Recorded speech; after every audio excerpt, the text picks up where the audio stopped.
watching Fox 28. Good Day Columbus starts now. Now, the spring sports season's in full swing, which means you've probably already put in a few hours on the sidelines watching your kids. But what can you do to make sure that your child doesn't get hurt on the field? Physical therapist Schiff of Fitness Edge in Dublin is here today. Great to see you, Brian. Thanks for having me, Andy. Well, thanks for coming on the show. I've got kids who are playing sports right now, and as a parent, you get a little nervous sometimes. And you've seen a lot of young athletes have a very common injury, and it's becoming more and more prevalent right now, isn't it? Yeah, I've been seeing a lot more athletes that are having overuse issues. Okay. Typically, maybe they're overtraining or they're experiencing some inflammation or pain related to their sport. Okay, so what can we do as a parent to prevent overuse injuries? Are they simply practicing too much, not taking enough time off? One of the things that I tell parents to look for is to observe how their athlete or their child's playing. Do they look like they're getting fatigued in the second half, and as the season goes along, are they playing up to their maximum performance? If they seem to be lethargic, fatigued, not playing as well, that's one thing.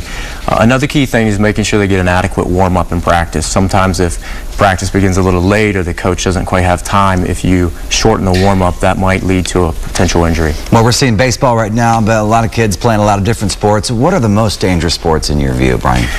A lot of the sports injuries I see are related to cutting, pivoting type sports. With soccer and basketball, we see a lot of injuries with ankle sprains, non-contact ACL tears, things like that. So contact-related sports, we see a lot of football-related injuries. Yeah, ACL tears you brought up. Now, is that more common in girls or in boys? Yeah, it can be 3 to 5 times more likely in females. There's a lot of research being done right now.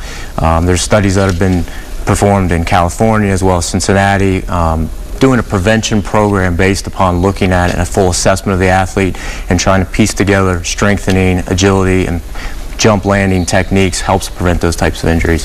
How do you feel about kids playing just one sport and focusing just on that one sport? Do you think that could possibly contribute to this overuse injury you're talking about, or should they vary up what they do more?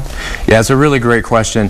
One of the things I tell parents is when your child is younger, particularly between the ages of 10 and 14, we look at that as a big developmental pattern of their life. Right. So I think it's very important that they can do as many things as possible, expose them to different sports.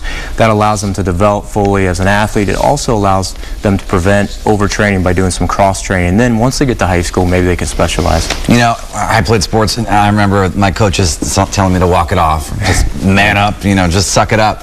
As a coach, should they really be very attuned to these sorts of injury potentials as well?